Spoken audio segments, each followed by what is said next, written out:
buen día.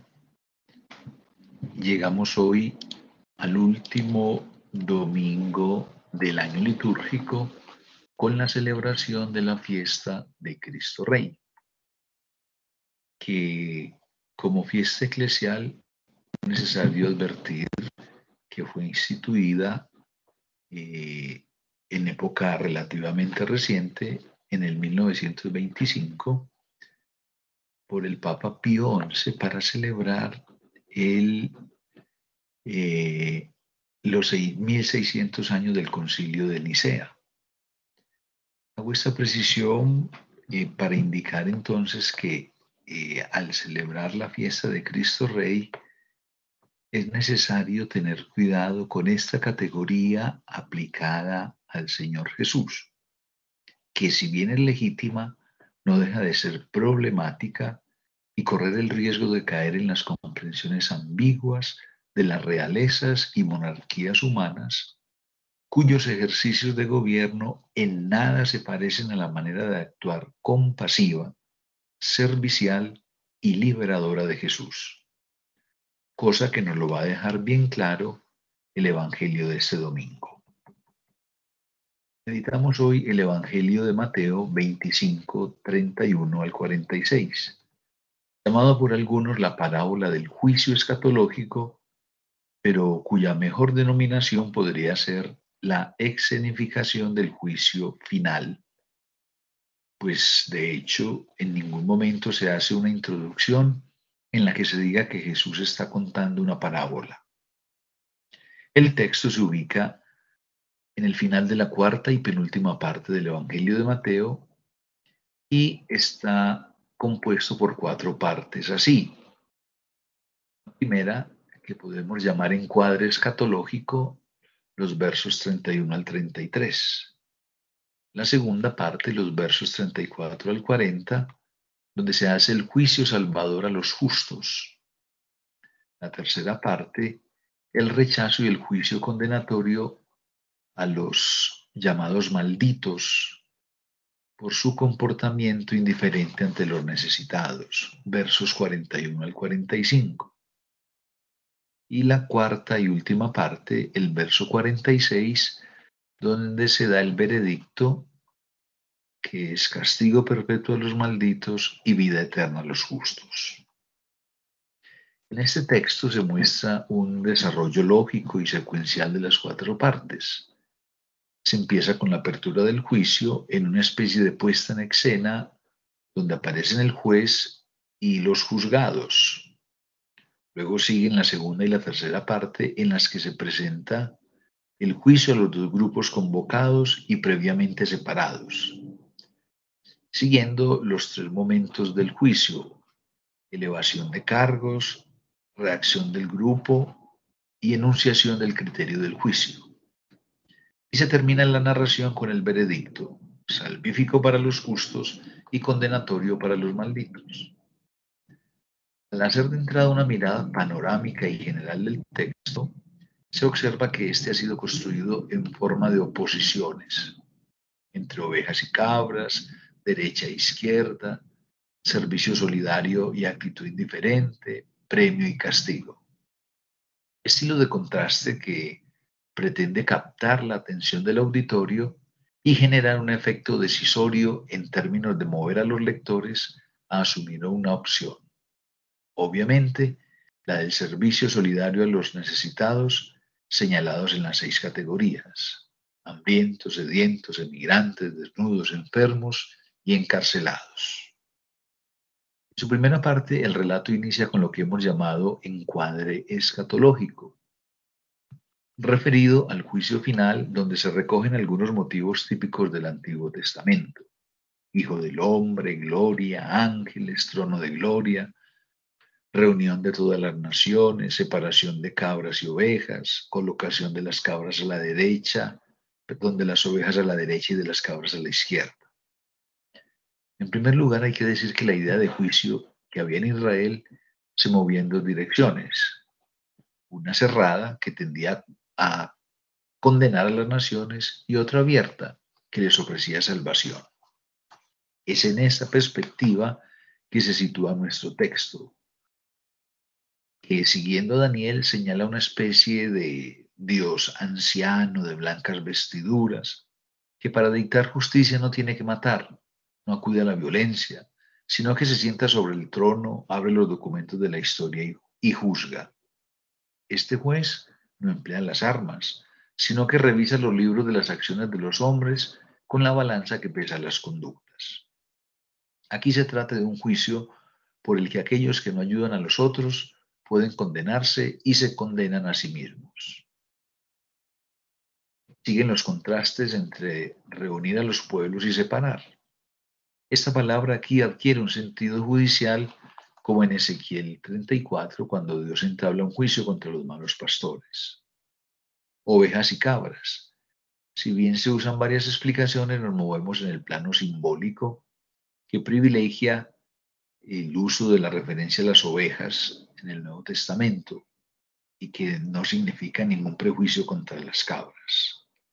Derecha e izquierda, lo mismo en su simbología, que da cuenta de una consideración que señala a la derecha como indicio de Dios, de la salvación, y la izquierda señala a los condenados. Todo en el plano simbólico, obviamente. Y vamos hacia la segunda y a la tercera parte del texto, que, como se ha dicho, siguen un esquema tripartito. Primero, se elevan los cargos. Segundo, se da la reacción de los que reciben los cargos o la felicitación. Y tercero, la enunciación del criterio desde el cual fueron juzgados. En el caso del juicio de los justos, más que cargo, ya decíamos, habría que hablar de la descripción de su comportamiento solidario con las 6 clases de necesitados. En el caso de los malditos, si bien se hace una descripción, es presentada en tono de acusación en relación con su comportamiento indiferente ante las mismas personas necesitadas. ¿Cómo entender el servicio solidario o la indiferencia ante estas 6 clases de personas necesitadas? Se trata de personas que representan necesidades físicas, materiales, sociales y morales.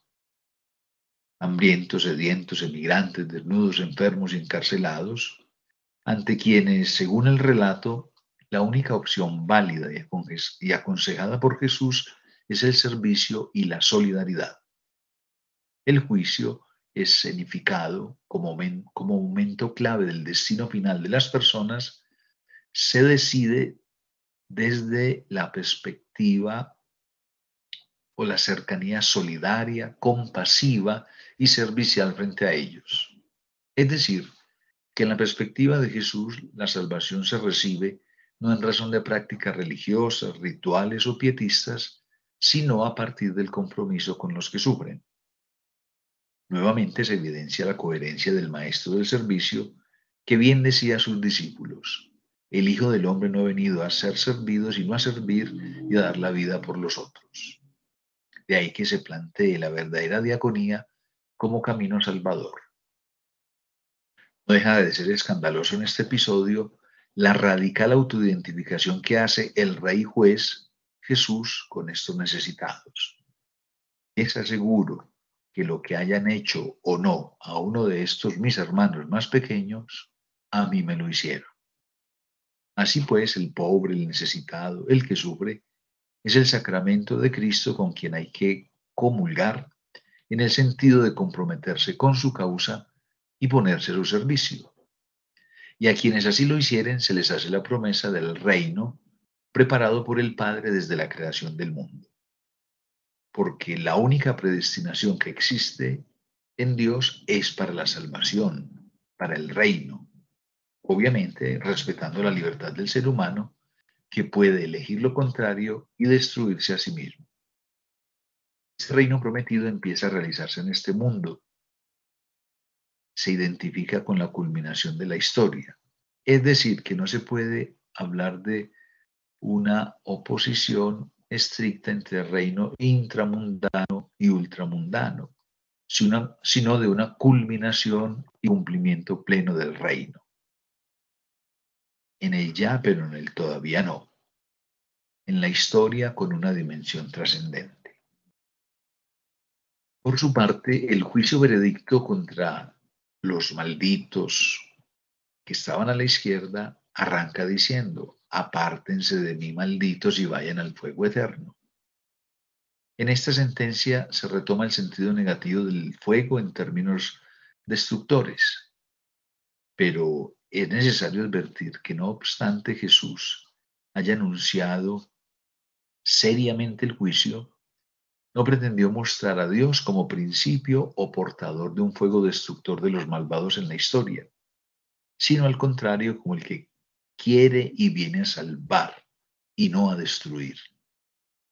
En esa línea, habiendo rechazado el símbolo del fuego como expresión del castigo de Dios en la historia o como signo de su juicio, Jesús parece haber acentuado su simbolismo al final de la historia. El fuego, es decir, el proceso y final de destrucción, no ha podido ser preparado directamente para los hombres, pues para ellos Dios ha preparado solo el reino, pero forma parte de la posibilidad diabólica del hombre. En tal sentido, ese fuego ha sido preparado por el mismo Dios, que se arriesga a crear al hombre en un contexto de finitud, en un espacio de libertad. Esto es dentro de una posibilidad diabólica de destrucción. Fuego preparado para el diablo, para el opositor, y no para los hombres. En esa línea, la tradición judía utiliza el tema del carácter original del fuego no como creación de Dios, sino como riesgo de esa creación, de forma que cielo Edén e infierno Gehenna aparecen como posibilidades opuestas de la vida humana, una de salvación y otra de condena, una querida por Dios reino y otra solo permitida, el fuego para el diablo y sus ángeles. De ahí que se vuelva a afirmar que Dios solo predestina para la salvación, para el reino. Que en esta celebración seamos animados y fortalecidos para ser servidores del reino de Dios.